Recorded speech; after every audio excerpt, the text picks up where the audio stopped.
Hi, welcome back guys. This is your friend, the What If guy, back with another fanfiction. This is the first part of What If Issei was reborn as Divine Prince. Now before starting, please give this video a like and subscribe to the channel if you want more videos like this. Now let's get into the fanfic. My name is IseXHarem, the former Security and pawn of IseXHarem. The reason why I refer myself as the former because I've already died and moved on to the afterlife. It all happened after my promotion exam to become middle-class devil. I was in the hotel along with my friends and girlfriend from the occult research club.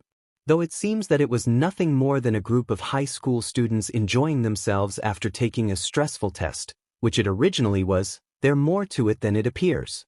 Azazel-sensei, the supervisor of our club and governor of a fallen angel organization known as the Grigori, secretly brought Ophis, a leader of a terrorist organization known as the Khaos Brigade, to my home without informing the core members of the allied faction, along with team members led by Vale Lucifer, the great-grandchild of the original Mao Lucifer and also the current generation's Hakuigu.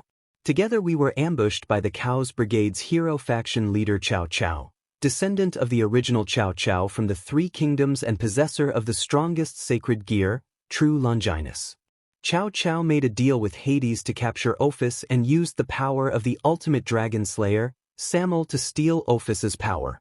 Despite our efforts to stop Cao Cao, we're easily defeated by that man's immense skills and end having the destruction of the Zenovia's Durandal X, Valley receiving Samael's curse, and Ophis losing majority of her powers.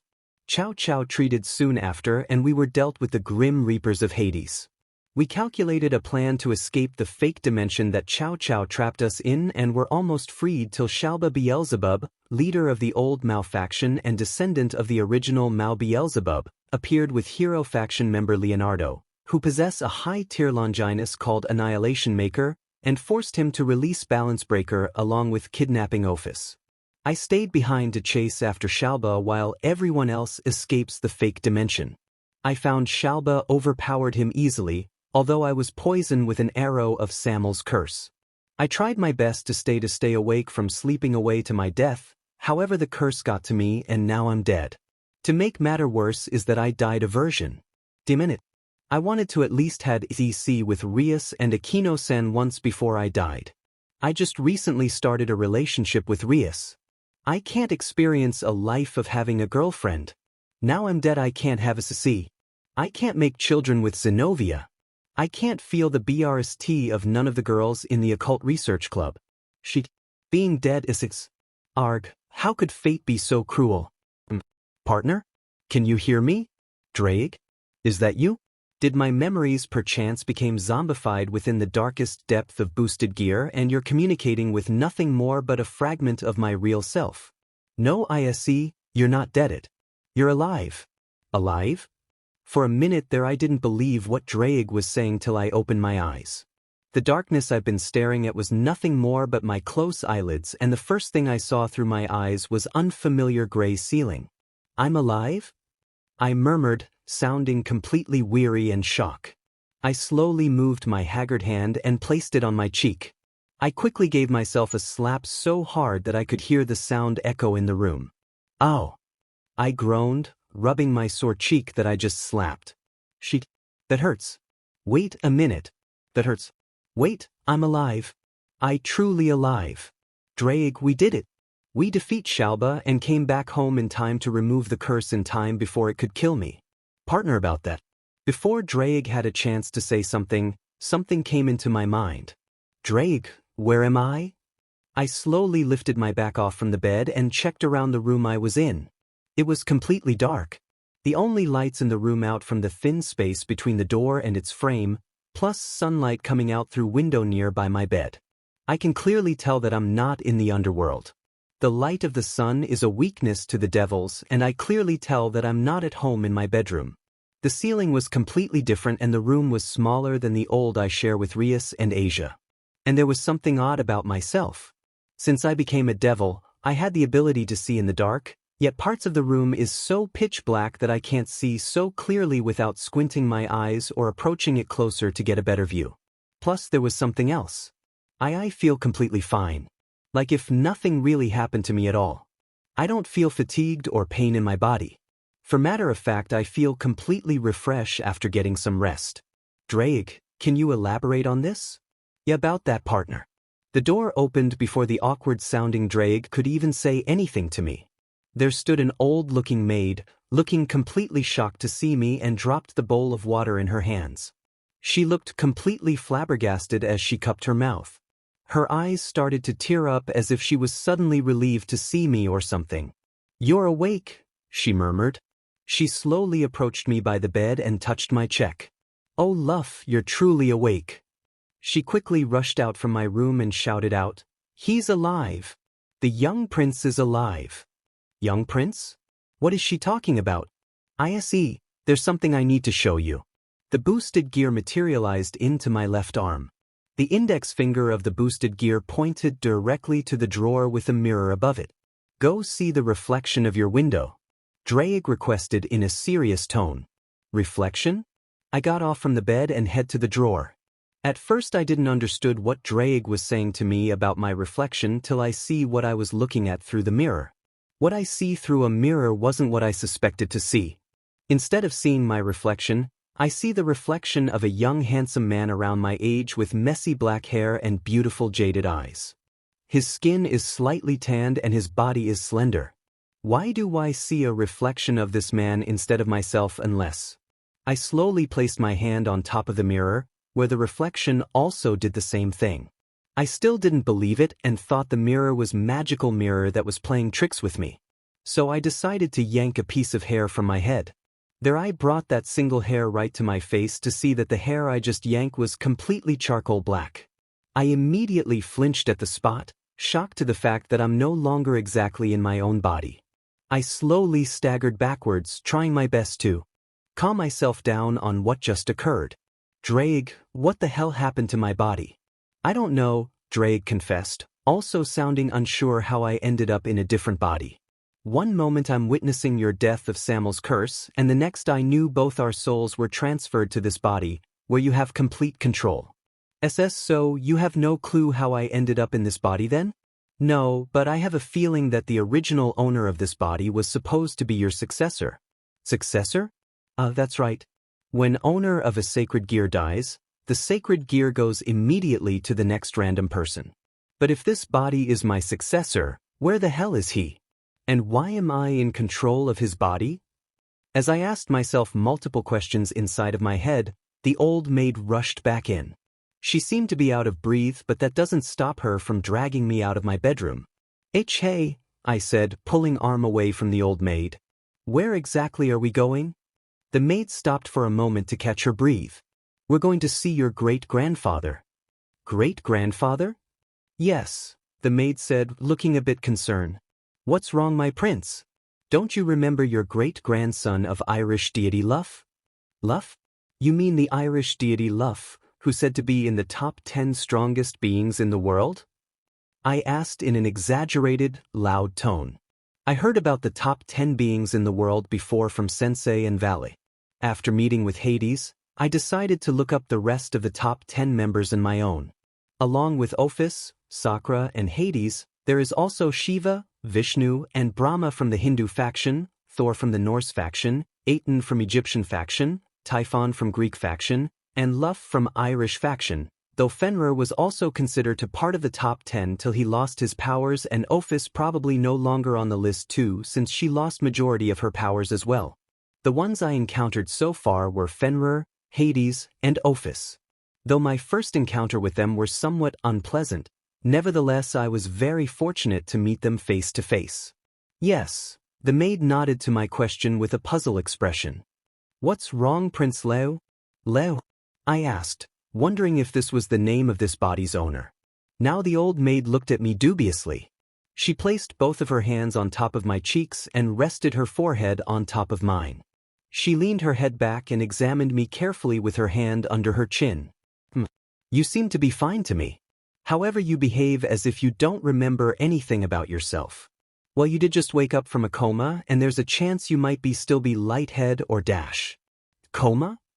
I interrupted, having a tone that makes me sound as if I couldn't believe it. How would someone who is the descendant of someone who's in the top 10 strongest beings in the world be in a coma? Wait a minute. I just made a realization. The successor is a descendant of a legendary hero, great king, and deity who is in the top 10 strongest being in the world.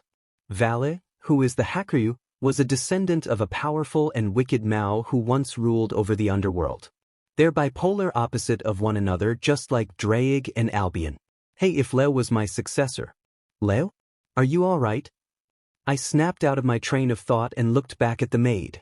Yeah, I'm fine. I waved my hand. I'm still lightheaded though. Oh, do you still need some more rest or something? Again, I'm fine. I assured her. Then let's go see your great-grandfather then, she insisted urgently. Right now? I asked. Well, of course, the maid said. Everyone is suspecting your arrival now. Do you want to make them wait? Well, crap, there is no way I can meet up with deity in the body of someone else. I have a terrible feeling that something bad might happen if they find out that I, a spirit of a devil and a dragon, is in the body of the great-grandchild of a great hero like Luff. They might misunderstand and a war could break out between the allied factions and Luff's faction, and that's the last thing I want to happen. Close. I blurted out. That's right. I can't go meet up with my legendary great-grandfather dressed like this. I was completely dressed in red silky pajamas and my body is reeking and drenched in sweat. If I remembered correctly, appearance is everything in a high-class society. There is no way a maid would allow me to go like this. Ah, you're right, the maid exclaimed, realizing that I was right. You can't go see your family members looking like this. Oh, let me get someone to get a bath ready for you, Prince Leo. The old maid quickly ran down the hall, leaving me in the process. I checked my surroundings, making sure that I was truly alone.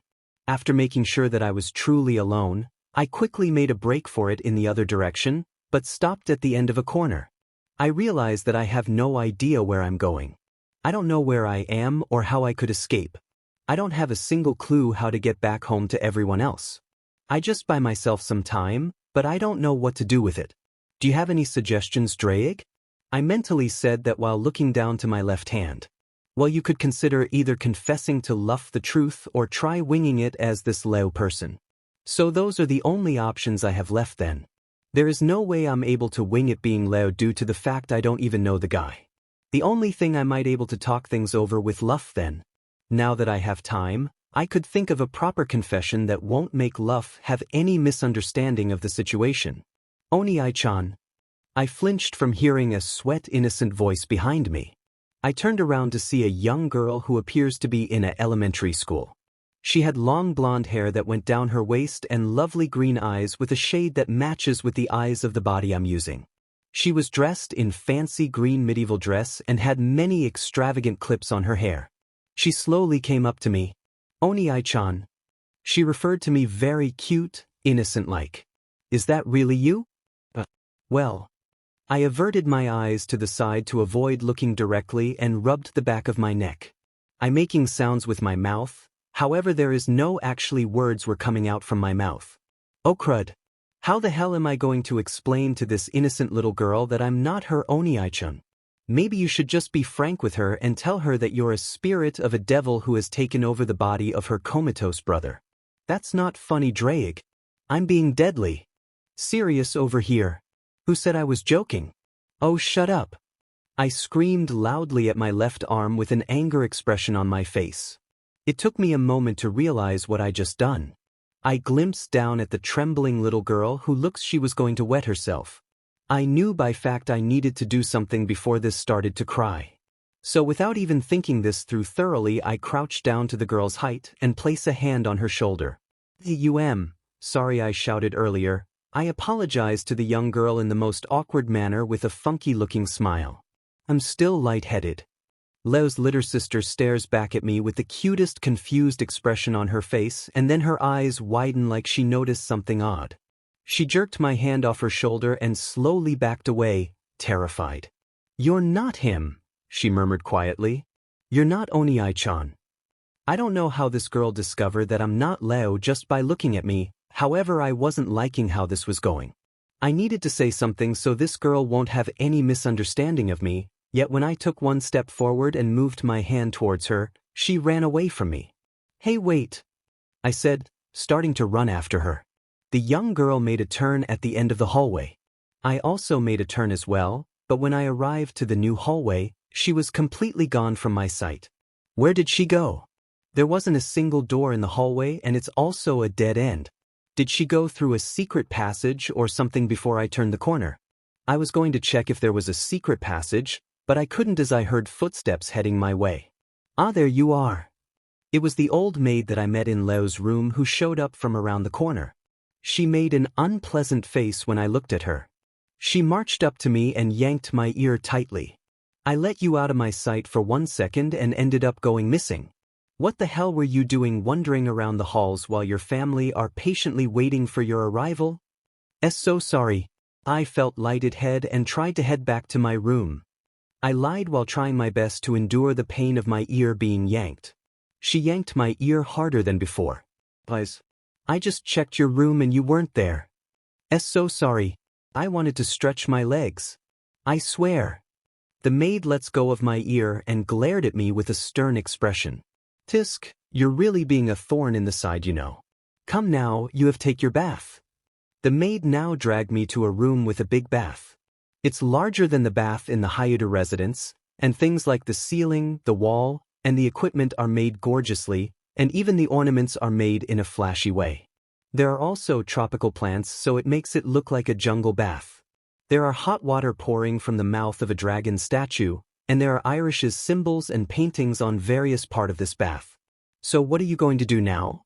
I sulked down in the water of the bath, staring down at the reflection of Leo for the last few minutes lifelessly. I heard what Drake had asked me, and I've been trying to think of some solution to get me out of this dilemma I'm in with this small brain of mine, but I haven't made any progress. "Sheet!" I screamed before I slammed my arm at Leo's reflection. I'm completely screwed now. Leo's little sister probably has already told Luff and the higher-ups that I'm not Leo. I can imagine the higher-ups of the Irish factions having a huge misunderstanding, and I might die for a real this time. I can see the guards coming into the bath in a matter of minutes. When I thought all hope was lost, I quickly thought of something. There was a bottle of shampoo. I squeezed the bottle to release a streak of shampoo to form a circle on the floor.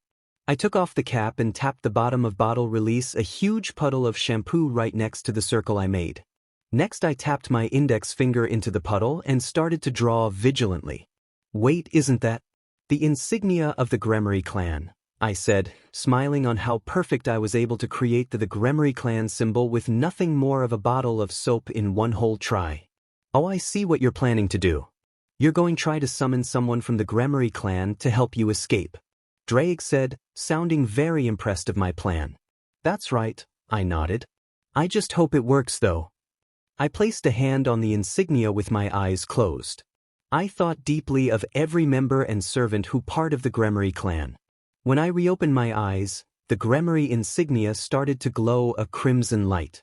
I slowly backed away to give the devil so room, but something happened to the Gunmare circle. The light was slowly fading away and not a single devil showed up.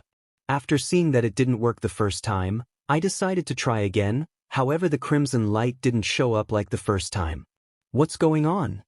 I bit the lower part of my lip after realizing that the Gunmare circle isn't functioning properly. A partner, I think I know what's going on. The way Drake said it wasn't good. Remember how you were supposed to return back to everyone else through the Dragon Gate? Yeah, what about it? I believe that everyone thinks you're dead now. Oh, well, that's obvious. Since my body was probably destroyed by Samael's curse, and wait. That completely slipped my mind. Sheet, everyone must be grieving for the fact I never came back from the fake dimension. Word must have gone out to the Gunmare clan about my death and aren't performing their devil jobs. Oh, there's also the monsters that BSRD Shalba released throughout the underworld by forcing the Annihilation Maker, Leonardo, to enter Balance Breaker. I needed to go to the underworld to tell them that I'm completely fine despite the fact I'm in the body of someone else. No, I can't even imagine what everyone in the Occult Research Club or the underworld is going through right now about my death and those monsters running amok through the underworld. I snapped out of my distraught thoughts when the door of the bathroom opened. I quickly whipped off the Gremmery insignia on the floor and dived back into the spacious tub before the same old maid that I've been dealing with this whole day opened the door completely. "Oh, Prince, that it's time to get out of the bath." "Prince." Though I can't see it, I can imagine the maid turning her head back and forth looking for me in the thick steam. "Oh, don't tell me he already left the bath already." "No, I'm right here." I popped my head and my upper body from the water when I said that. The maid made a sigh of relief after seeing that I'm still here. She approached me to pass a bathrobe and turned around while I got my lower half out of the tub to put on the red bathrobe on. "Everyone is now waiting for you at the dining room," she said it to me without looking back. "Let's go back to your room so you can quickly change." "Yes," I said, following the maid with no objections. We headed back to Leo's room in a matter of seconds after leaving the bath. The maid waited outside while I put on a good-looking suit that had a red dress shirt with black buttons, a black suit pants with a matching blazers, dress shoes and green tie. By the time I was done putting on Leo's clothes, I went out of the room. We headed down the hall, then down a flight of stairs. We stopped at the door frame of the dining hall, where it was filled with many large, long tables with many chairs that were filled with people I never seen in my life. They all stopped chatting with one another the moment I arrived to the hall. All of their eyes were directed at me, making me feel a bit uncomfortable. The person who sat in the only throne in the room, at the end of one of the dining tables, grabbed my attention the most. He had a human appearance with long golden curly hair that reached down to his shoulders and green eyes that shade looked identical to Leo's and his sister's. He was dressed in an all-black suit with a red, crimson tie. He rose up from his throne, which grabbed the attention of everyone else. He left everyone speechless when he approached me and hugged me on the spot. I was shocked as well, but it wasn't from the hug. It was from the unnatural aura that was around his body that caused my new vessel to wince. The aura he had was a divine aura that was far greater than anything I have felt before. If I was hugged him in a body of a devil, I might have perished. But since I'm in the body who possibly shares the same aura as him, I'm completely fine. "It's good to see my beloved great-grandchild up once again," the blonde-haired man said delightfully, giving me a pat on the back before breaking off the hug. My eyes nearly popped out after hearing that. This man standing right in front of me is none other than Luff himself, the great-grandfather of Leo and his sister, the Irish deity who was within the top 10 strongest beings in the world. My heart was now beating quickly, like never before due to the fact I was welcomed with open arms by someone so great as Luff. "Come with me, Leo, sit with me," Luff Sama requested as he goes back to his seat. "Why is great-grandfather?" I said, quickly following Luff to his seat. While we walked back to his throne, I quickly glimpsed around the other tables to see if I can find Leo's younger sister. I eventually did found Leo's sister, who turned out to be the person who was sitting right next to Luff's throne on his right and the person who was sitting right across from me.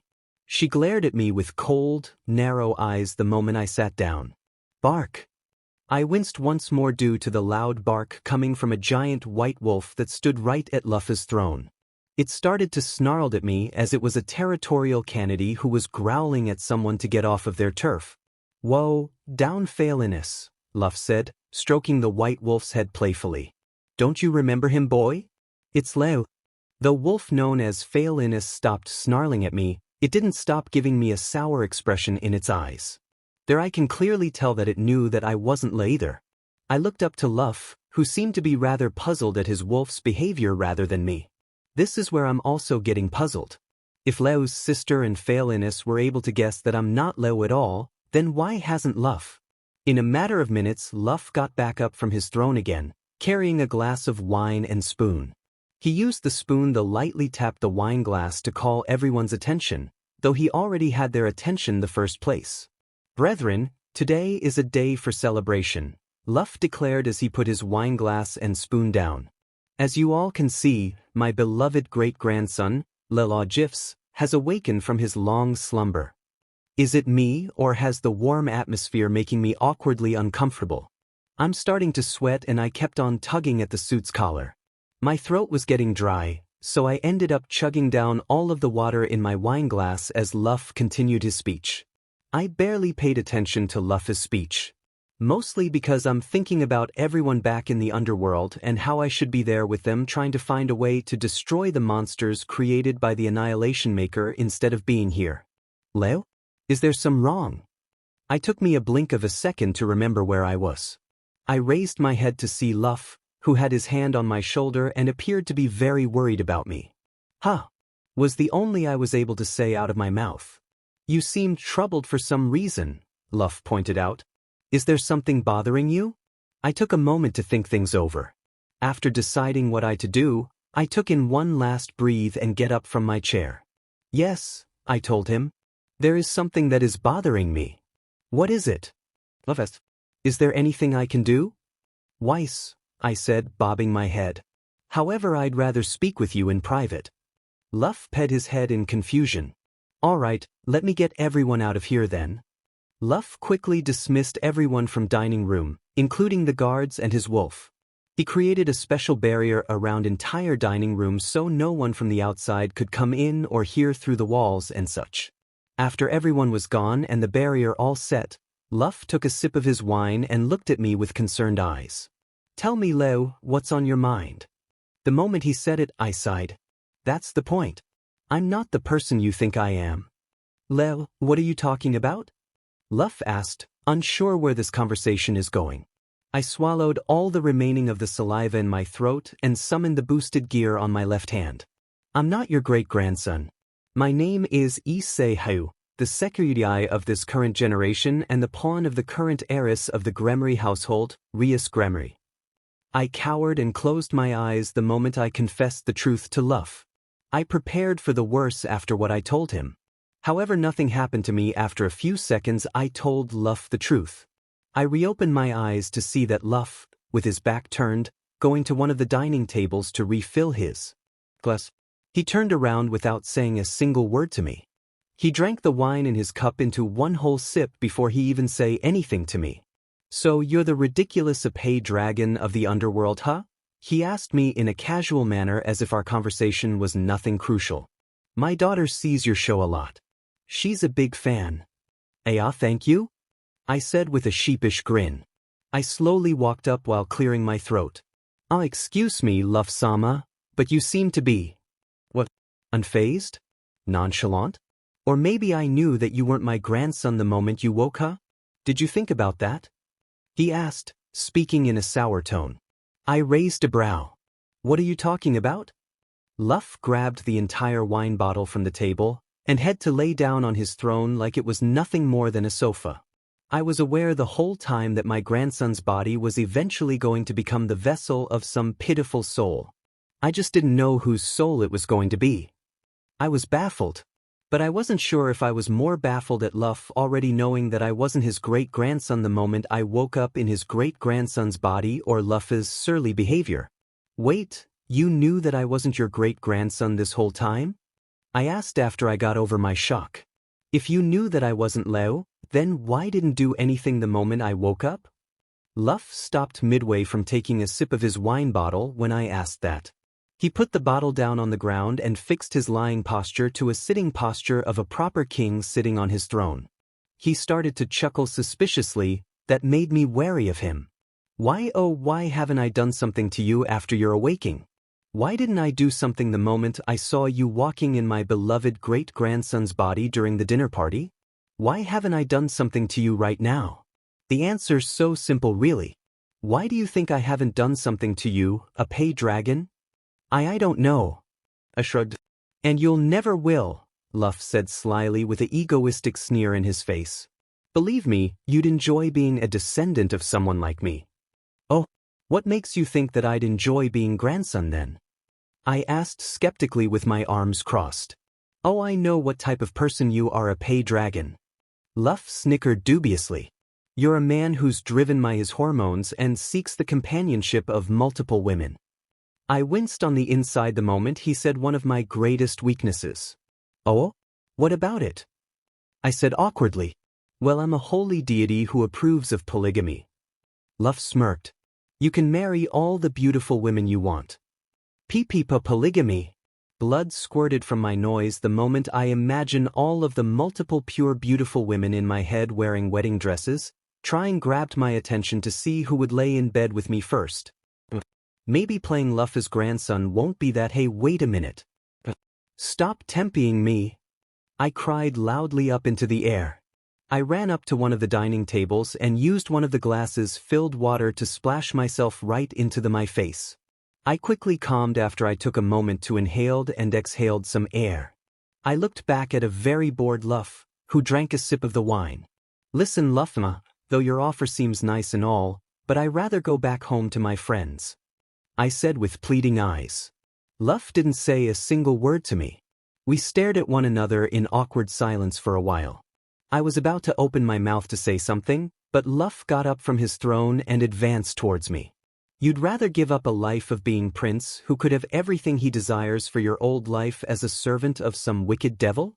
Luff asked coldly as the atmosphere within the barrier gets hostile. Yes. I answered back with no hesitation and showing no signs of anxiety. Luff's eyes widened for a brief second. He seemed to be astonished at what I told him. He retreated back to his throne without speaking back. You're aware of the situation that is happening over there, right? Luff brought up. There is a huge monster crisis in Underworld. If you go back to your down there, they're probably going to send you to fight them. Yes, I'm aware of the crisis. I affirmed him with a nod. I was there when the whole thing started. I see. Luff leaned his cheek on a fist before he let out a resigning sigh. All right, a pay dragon. I'll get you in touch with leaders of the allied faction. However, in return for my services, I seek something from you. And that is? I asked. There was a small magic circle on top of the dining table that was emitting light. Something that looks like 3D image starts to appear from magic circle. The image soon became clear enough to see unique broadsword that its blade is shaped as a lighting bolt. The sword has a semicircular guard on the left side of the handle that extends to the bottom just above the pommel, with a small extension on the right side of the handle just like the Durandal. The most alluring thing about the sword was its color of its edge, which turns out to be a mix of iridescent colors. The way I could describe these iridescent colors is like looking at the colors of the rainbow blending together. This sword is known as the legendary rainbow sword Khalidbalg, Luff explained. If you show me that you retrieve the rainbow sword, I'll personally contact the allied factions and tell them about your predicament. Is that all then? All I have to do is show you that I retrieved this sword and I can go back home then. I paraphrased what Luff just said. Luff nodded. Yes, but I'll send you on your quest for your sword within 1 hour. Within that time you will make preparations for your quest for the sword. The hour that Luff gave me quickly passed. Within that time I went back to Leo's room and changed out clothes that seemed appropriate for this quest. I wore a long-sleeve gray shirt with a brown leather jacket on top, jet black jeans with a red utility belt around the waist with 2 handgun holsters, and black combat boots. The pockets of the utility belt and the jacket were filled with weapons. I had guns in the holsters of the utility belt and firearm magazines to load them if I run out of bullets. There was smoke bomb canisters dangling around the belt. Within the jacket, there was a couple pockets like the ones on the belt that held throwing knives and ninja stars that I can use. I also possessed a small device that fires a grappling hook. There was also one more weapon on the utility belt that got me very curious. Attached to the belt was scabbard that carried a curved dagger with sharp edges on the left side. I was very curious of this weapon mostly because the utility belt and jacket already carried sharp throwing knives of different shape and sizes. Why would there be a single scabbard just for this weapon? I spend the remaining of the time wondering about the dagger and about everyone else back in the underworld. I'm wondering how they're handling my supposed death. By the time was up, the same old maid that I met since my awakening came to my room and escorted me to Luff's throne room. She left the second I entered the throne room. The only person who was inside the room was Luff, who was now dressed like a true nobleman, sitting in a similar throne that he sat in the dining room. Are you ready? He asked. I bobbed my head. Yeah, let's get this over with. Just by snapping his fingers, Luff created a teleportation circle right underneath my feet. Before I was teleported, Luff suddenly remembered something important and said, Oh, before I send you off, I need to tell you where exactly is the Khalidbalg and where I'm dropping you off. The Khalidbalg is held in abandoned castle where it once belonged to its former wielder, Fergus MacRoich. It's heavily guarded by monsters, which you must defeat. I'm dropping you off a few miles away from the castle. Don't worry, I'm leaving you in a middle of trail where you must go south to reach the castle. After he said that, I was teleported away to a forest. I was currently standing within the trail that Luff spoke of, and then I headed south. So you're really going through with this, partner? Draig asked as the boosted gear appeared on left hand. What choice do I have, Draig? I need to go back to the Occult Research Club pronto. There's no way I'll let my friends go through the anguish any longer than they need to. Alright, partner, but there is something I need to tell you though. What is it, Draig? You sounded a bit insecure.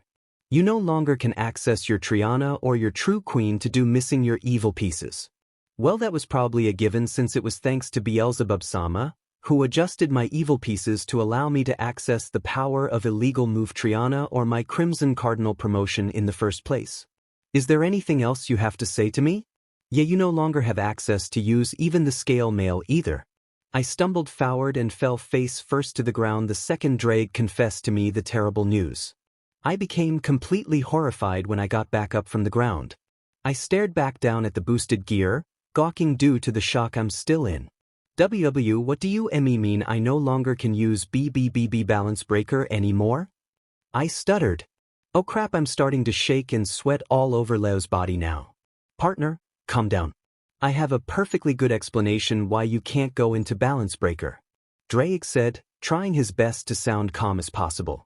The reason why you no longer possess the ability to use balance breaker was due to the fact the boosted gear resets itself when it goes to the next host.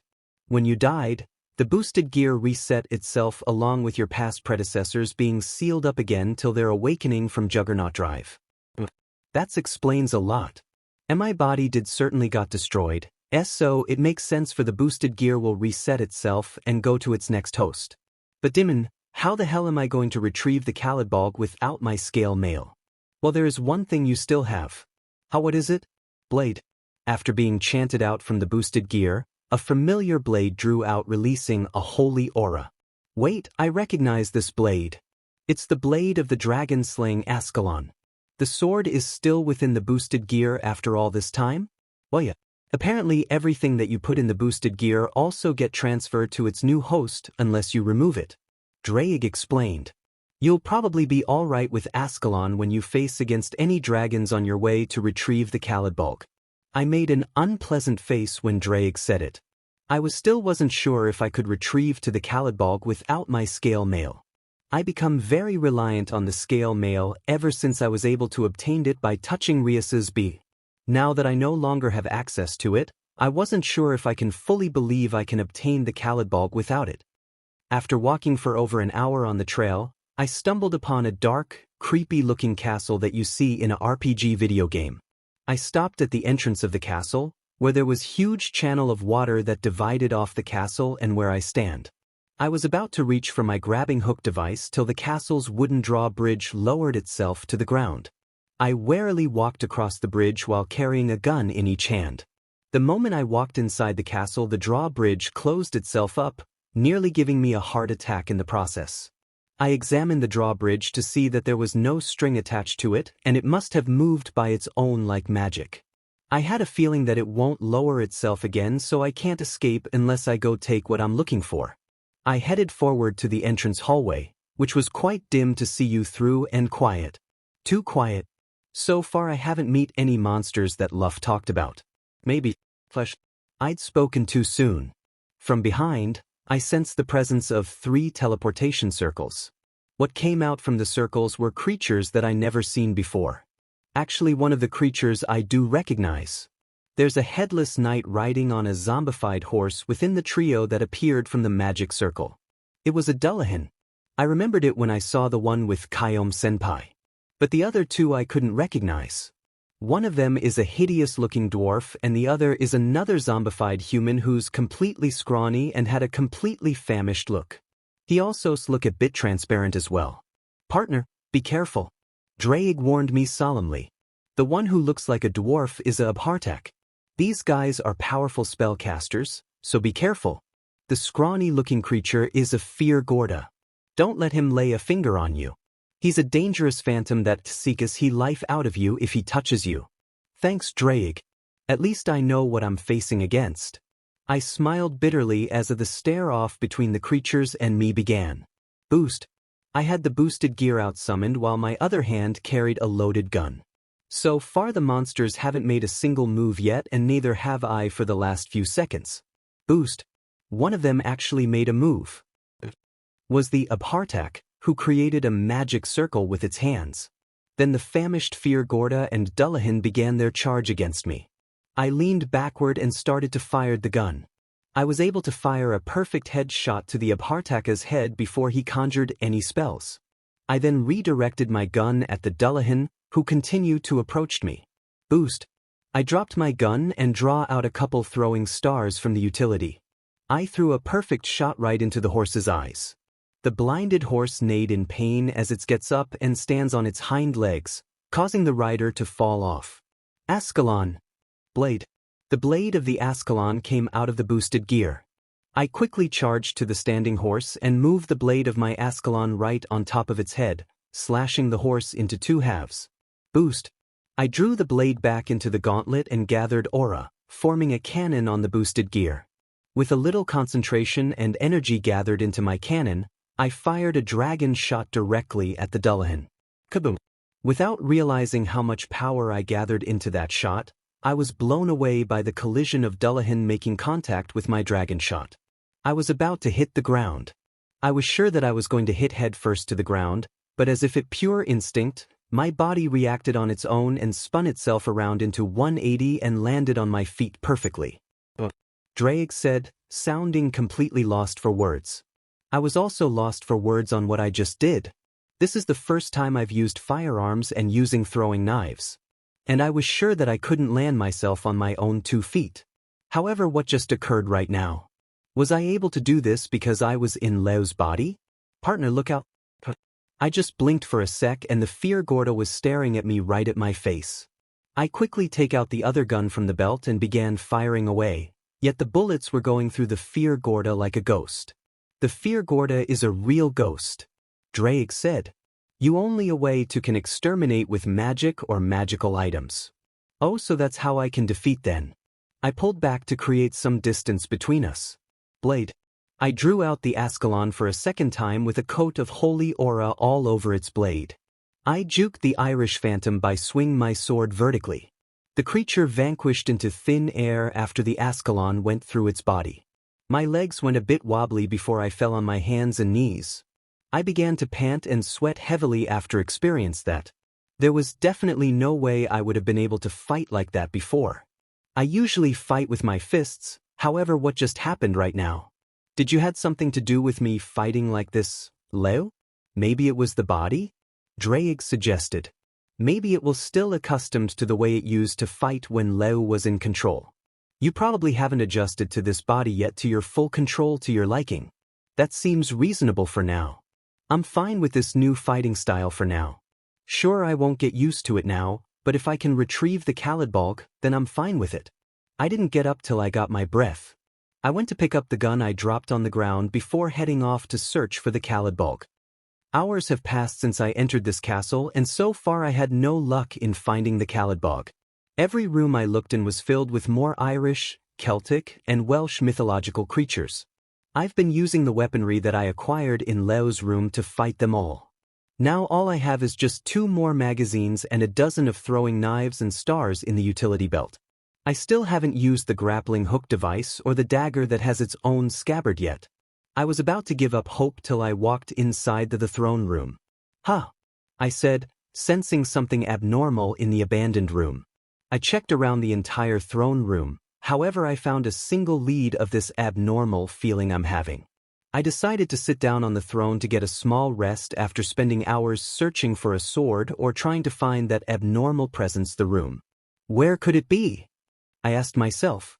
I rested both my hands on the armrest of the throne and leaned back. I looked up the painted ceiling, where it shows an image of a famous nobleman holding the same sword I was searching for. It must have been its original owner, Fergus MacRoich. Weird the way he posed with the Calidbalg is like he's pointing somewhere. The direction he was pointing was at the throne that I'm sitting in. I turned around to the wall behind the throne. I left the throne to examine the wall. I looked back up to the painting to see where the tip of the Calidbalg was pointing at. I stood at the exact point where the tip was pointing and pressed on my hand on the wall. I felt one of the bricks pushed back after I touched it. I took a few steps back as some of the bricks separated apart to make a secret entrance. I checked inside the entrance to find a flight of stairs heading downward. When I placed a foot on the first step, the abnormal feeling I'm having suddenly increased. Draig, do you think that the sword could be down there? It could be, Draig said. I definitely sense a powerful magic item down there for sure. Be careful though. I'm also detecting something abnormal in there too. Got it. Before I headed down, I quickly replaced the magazines of both my guns. I checked my boosted gear to see how power I stored inside in my sacred gear. I had plenty stored power within the boosted gear, so I'll be alright if I don't fight something too powerful. After I double-checked on everything, I slowly headed downstairs. The abnormal presence I'm feeling was getting stronger after each step I take. When I finally reached to the last step, I became utterly amazed by what I saw through the door frame. The broadsword that is shaped a lighting bolt with its edges glowing many iridescent colors levitating in the air with its rainbow aura. The Calidbalg. The sword I've been searching for, it's here. No way. I rushed over to the sword. Pardon it, I didn't heed to Draig's warning. Instead I put my hands on the Calidbalg, and then it happened. The wall moved on its own to close up the secret entrance, which was my only way out of there. Then a red magic circle appeared on the wall. Wait a minute, that magic circle is a dragon gate. And it's red too. Oh boy. I have bad feeling about this. Draig foreboded. He was right. I thought what was coming out of the dragon gate was nothing more a high-classed fire dragon, but I was wrong. Dead wrong. What came out was nothing that I could have imagined. What came out was a red western dragon alright. But it had an uncanny appearance to a dragon that I known very well. It was a large red western dragon. It has big eyes. The color of its eyes is green like an emerald. A jaw that comes up to its ears, where lots of sharp fangs are growing out. There is a thick horn lining up on its forehead, and the scales that covers its body is red like a magma. It has thick arms and legs like those of a gigantic tree. The claws look very sharp, and then its pair of wings that are spread to the sides makes this giant dragon look even bigger. In front of me there is a gigantic dragon, and out of all the things I know, the thing that resembles it the most is Draig. Was the only words I can say. I'm truly stupefied at the dragon in front of me. This dragon looks exactly like Draig. How could this be? This dragon. It's me. Draig is also shocked by this. However, something didn't sound right to me. Draig, what do you mean this dragon is you? This look-alike is made from my own flesh. But that's impossible. My flesh should have been destroyed along with Albion's when we were slayed by the biblical factions.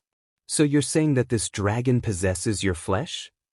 So does it mean it has your ability to double and transfer power? That and much more. Draig said, speaking in a serious, cautious tone. Grr. The Welsh dragon growled at me. It was looking down at my boosted gear. I could clearly tell that it was trying to intimidate me. It slowly clawed around me, observing my every move. I stood there all stiff, unsure if I can make the first move. One false move and I'm dead. By looking into its predacious eyes, I can clearly tell that it's in no mood to talk things out. Draig, do you have any suggestions how to handle this? Sorry. I can't think of a single idea how to handle this situation. It's too late for you to force a balance breaker. My own flesh will know in a second that you paid up a piece of this body to force out the scale mail. Plus, if you did pay up a part of your body, I highly doubt you'll have time to get into the scale mail in time to fight the Welsh dragon head-on. I bit the lower part of my lip after hearing what Draig had to say. This definitely not good at all. All I have now out with me is the Ascalon, my handgun, and the boosted gear that is prepared to use explosion. Oh, what am I supposed to do? Everyone is waiting for me? I can't let them think I'm truly dead yet. Sheet. Explosion. I made the first move. I dashed towards the dragon with the tip of the Ascalon pointing directly at its head.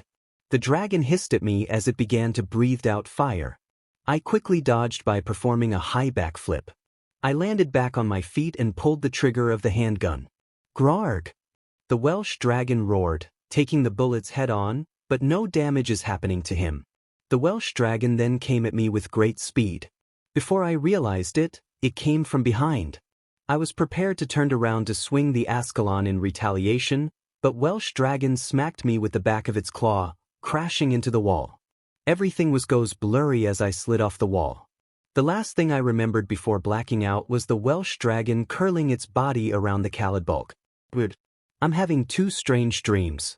The first dream was about where I was encouraging Kiba, who was fighting against Siegfried. He seemed like he was in trouble, so I think I lent him Ascalon. The others also didn't look happy, so I encouraged them as well. The second dream had many children were crying. When I asked them why, they told me they were crying because they were scared of the big monsters. That's why I told the children that I would appear when they draw a circle and press the middle by saying zoom zoom in. You're full of surprises, aren't you? I opened my eyes to a dark cloudy sky. When I came to my senses, I realized I was no longer in the castle where the Khalidbolg or the Welsh dragon made from Draig's flesh was. Instead I was in some rundown city. Despite never meeting the Great Red face to face, he gracefully connected your soul with your friends through the powers of dreams. Who's there? There was someone behind me. I turned around to see someone that I at least suspected.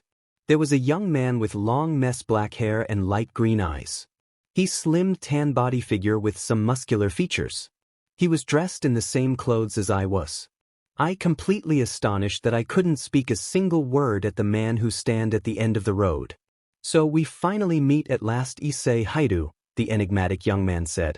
My name is IseXHarem, the original host of the body you're possessing in and the new security. Your time being in my body is up. I want my body back. There are things in this world that can't ever be explained. That is what I picked up when I became a reincarnated devil. There's so many things that can't be explained in the world, like my BRST power-up with Rias's BRST, or why there is a Shikigami in the world. Heck, there is even more things on that list, and if I had to rank them, seeing the owner of the body I'm possessing is number one. What's wrong? Did the Welsh dragon get your tongue? Or shall I say my tongue, since you're in my body? Leo scolded me. There was a white aura coming from Leo's body. I'm feeling hostility coming from that white aura. Hostility directly towards me. Leo, wait, can't we talk this out? I pleaded him. No, you're a wicked devil and dragon who stole my body for your selfish purposes. I, who am the descendant of the great hero, came to exorcise you out of my body. I made a sound with my tongue after realizing I can't talk myself out of this. It's like I'm talking to the core members of the hero faction. Here I come.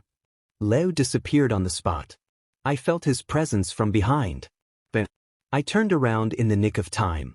Leo had the handgun in his hand and fired the moment I turned around. Luckily for me, the bullet didn't hit me, though I did got cut on the cheek from me. I quickly summoned the boosted gear on my left hand and rushed towards Leo. I clutched my gauntlet in preparation to deliver a left hook for Leo, but he predicted what I was about to do and dropped the gun to grab onto the boosted gear and interlock his other arm underneath with my right armpit.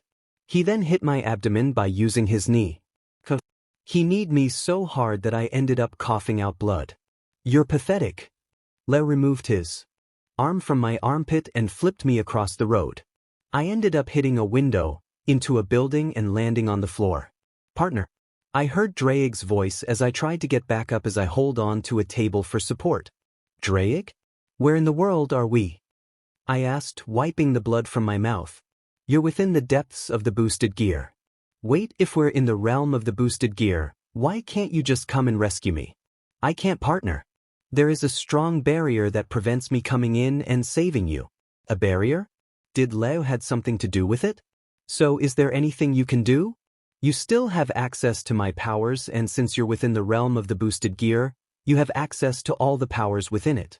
That means you can use your scale mail without the countdown, and you can use the power of Triana and True Queen. Oh, now that's helpful. Since I didn't have the power of my scale mail, illegal move Triana, or my Crimson Cardinal promotion since the boosted gear reset itself, but since I'm within the boosted gear itself, I have no limitation. I might turns the tables around. Hayadu Issei. Come out wherever you are. I limped my way towards the door. By the time I reached for the doorknob, a small device broke through the window. There was a loud beeping sound coming from the small device. That is where I realized that it was a bomb. I quickly opened the door in time and made a drop for cover before the bomb blows up. Kaboom! Everything inside the building exploded and I could hear the sound of the entire building collapsing. I kept my head down while the debris of the building and smoke scattered everywhere. Well, look what we have here. I lifted my head up to see Leo standing right in front of me with a gun pointing straight down at my head. Leo wasn't smiling arrogantly anymore. No, he's giving me a cold, bitter look of disappointment. Is Leo sad? Why is he sad? You fail me, Hayadu. You definitely failed me. I suspected more of a challenge. Yes, Leo is sad. I can see it in his eyes. They're getting watery. Despite the cold tone he was giving, he was definitely sad. You're useless in my body, Hayadu. You have no hope of using my body. You're right. I admitted. As Issei Hayadu, I'm completely useless. However, my body enveloped a red aura. The boosted gear appeared on my left forearm. The jewels were glowing brightly and a red flash devoured my entire body. I'm more than just Issei Hayadu. I'm also the Chichirudii Ape Dragon. Welsh Dragon Balance Breaker. The red flash disappeared and I'm back standing on my two own feet with my scale mail armor on me. Leo blinked in surprise, but he seemed to be relieved. Why the hell is he relieved? Shouldn't he be worried? Hey, that's not fair. I'm not wearing any armor. Leo quickly changed his expression into distress and now started to complain.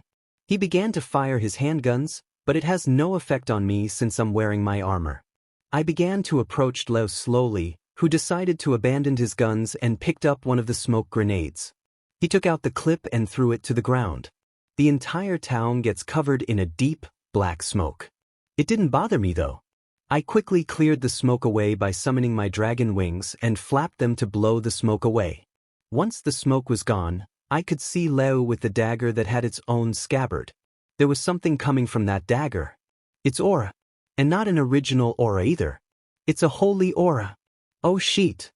I crossed my arms over my chest and chanted, Mode change. Welsh Dragonic Rook. Change solid impact. Red aura gathered around me to create even thicker armor, a heavy shield. Leo moved the dagger filled with holy aura right into my arm. Holy crap. That dagger is so sharp that it pierced through my thick armor. I felt pain of course, but it didn't hurt as much thanks to the thick armor of my Triana Rook. Demenit. Leo pulled the dagger out of my arm and tries to slash me, but I caught his wrist before he had a chance to swing his sword. Take this. I swing my free hand right into Leo's face, sending him flying up high into the sky. Welsh Sonic Boost Knight. Change Star Sonic. I spread the dragon wings and flew towards Leo. The boosters on my back were doubled, and spewed out great flames of magical power. I streaked across the sky as if causing the air to shake. Not fast enough. I needed speed faster than he can follow. Sonic speed, high speed, God speed. Armor release. As I yelled, various parts of boosted gear scale mail were shed off. Heavy armor was cast off from the body, arms, legs, and helmet. Abandoning all excess baggage, keeping the minimum armor to fly. Boosted gear scale mail shaped itself into a set of delicate full-body armor. Giving up on defense. Further shaping the armor into a slender form for high speed. My wish is God's speed. Speed no one can follow. Enduring the vomiting feeling from the heavy G-forces, I flew through the air with God's speed. Peekaboo! I floated above the soaring Leo, who's now going to fall to the ground. Welsh Dragonic Rook. Change solid impact. I slammed my fist into the Leo's gut as we descend to the ground. Crash. By the time we hit the ground, a huge crater was formed as the ground shook violently. All the buildings around us collapsed when the ground shook and there is so many cracks in the ground. I panted heavily as I changed back into my original armor. I couldn't find Leo at all after the colliding to the ground. I knew by fact I hit with a thick armor of my Triana rook. He shouldn't be able to move now. But, is that it? Is that all you got? To my shock, I turned around to see Leo, who was badly injured and has blood all over his face, standing on his 2 feet. I can see it in his eyes that he wasn't going to give up. He still has the will to fight. I can't continue with this. Leo, let's stop. I pleaded. This fight isn't worth your life. Shut up. Do you think your devil tricks will persuade me to give up? Then think again. There was a determined look in Leo's eyes. Leo lifted his left hand up in the air. Come forth. Boosted gear. My eyes widened as a red light gathered around his entire forearm. A familiar red gauntlet with green jewels appeared after the red light faded away. Balance breaker. Welsh dragon balance breaker. No. I gasped in horror. It can't be. Oh, it is. Leo declared as the boosted gear's scale mail armor covered his entire body. Now let's settle this fight of who is the true Sekyudai for once and for all. Boost, boost, boost, boost, boost, boost, boost, boost. Leo shorted the distance between us in less than a second.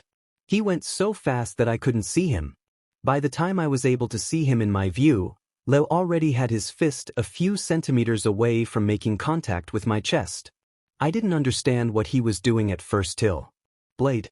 The blade of the Ascalon was drawn out from the fist Leo had and pierced right through my armor and into my chest. The scale mail armored Leo slowly pulled the blade out my chest. I collapsed to ground. The scale mail on my body disappeared before I hit the ground. Before I realized it, I was already laying on a pool of my own blood. My vision was getting blurry. I can see Leo looking down at me with a heartless expression. He was trying to say something, but I couldn't hear what he was saying or read his blurry lips. My eyelids are getting heavier every time I blink. The pain of the wound I received from my own Ascalon is slowly fading away. I no longer have the strength to move on. So is this finally it then? Am I really going to die this time for real? I've escaped death twice, but I highly doubt I can escape death another time. I found it ironic though, to be killed by my own powers and weapons. It's so ironic that it's funny. It's the kind of funny that can make me die smiling at least. I let out one last smile as I closed my eyes for one last time. What are you doing? I heard a voice. Everything is dark so I can't see anybody, but I can hear and sense their presence. You need to get back up. The fight isn't over yet. You're right. I might be able to stand back up again, but what can I do now? Leo is too strong for me to handle on my own since he's using the power of the Sekyudai. Even if I use the power of my crimson armor, Leo, who is a descendant of someone in the top 10 strongest beings in the world, could still fight me evenly just for using the normal scale mail. Then use the power that doesn't involve the power of doubling or even transferring. Why, you mean using a pay power? Well, that could work, but the Switch Princess isn't here at the moment to help you. Think again, Issei. Think of a different power source that is within you, within the boosted gear. Another power than within the boosted gear? Besides the power of Triana and True Queen, what else do I? Then it came to me. A small white light appeared. It felt very nostalgic. Wait, I remembered now. I still have that power that was within the boosted gear all this time. Can't believe I forgot about it. But can I use it? You don't have to worry. You can use this power now thanks to achieving the crimson armor. You don't mean. Wait, I remember your voice now. That's right. Your third-person POV. He finished him. Leo had finished off his predecessor, Issei, with his own weapon, the Ascalon. Issei hasn't said a single word or struggled to get back up after Leo pulled the Ascalon out from Issei's chest. He looked completely lifeless like a true corpse. Maybe he's already dead. He's the weakest Sekyudai of them all.